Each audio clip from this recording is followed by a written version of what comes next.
নমস্কার বন্ধুরা, welcome to শখের রান্নাঘর। শখের রান্নাঘরে তোমাদের সকলকে স্বাগত জানাই।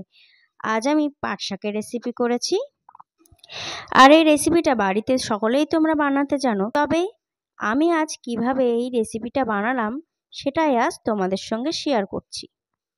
তাহলে দেখে নেওয়া যাক আজ আমার রেসিপিটি। সবার প্রথমে আমি নিয়ে নিয়েছি পাটের শাক।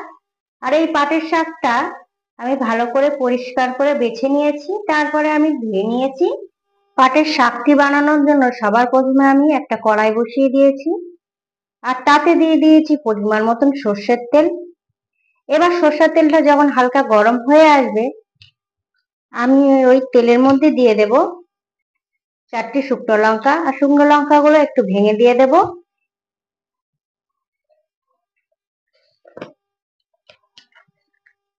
তারপরে আমি শুকনো লঙ্কাগুলো হালকা ফ্রাই করে নেব।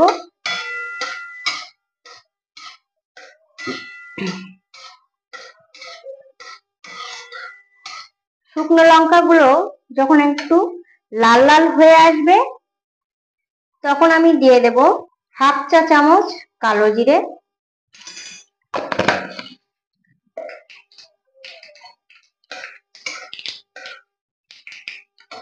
আর কালো জিরে থেকে যখন একটা ভালো গন্ধ আসবে, আমি দিয়ে দেব রসুন কুচি।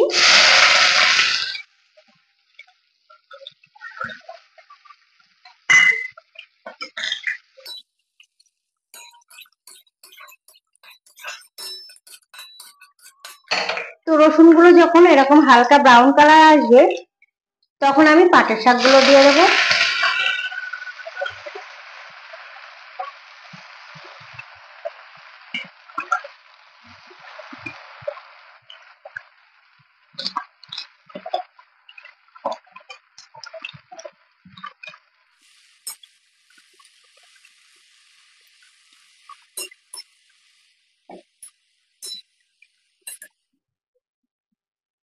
এবার ওই শাকের মধ্যে আমি দিয়ে দেব সামান্য হলুদ গুঁড়ো,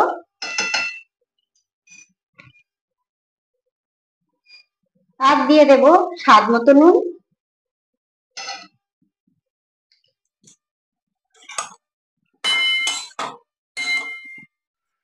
এবার আমি 5 মিনিট মতন পাটের শাকটা ঢেকে রাখবো।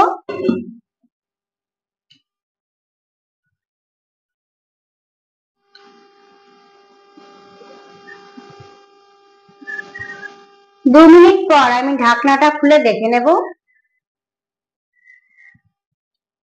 তো দেখতেই পাচ্ছ পাটের শাক দিয়ে কতটা জল বেরিয়েছে।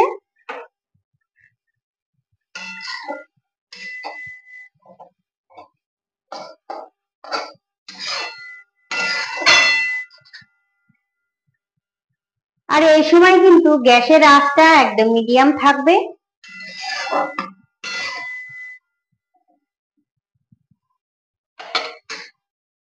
আমি আবারও 5 মিনিটের জন্য ঢেকে রেখে দেব।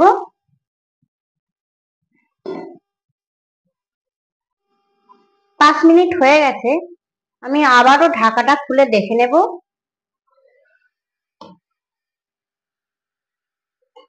এই যে জলটা বেরিয়েছে শাক থেকে, এই জলেই কিন্তু শাকটা সিদ্ধ হয়ে গেছে।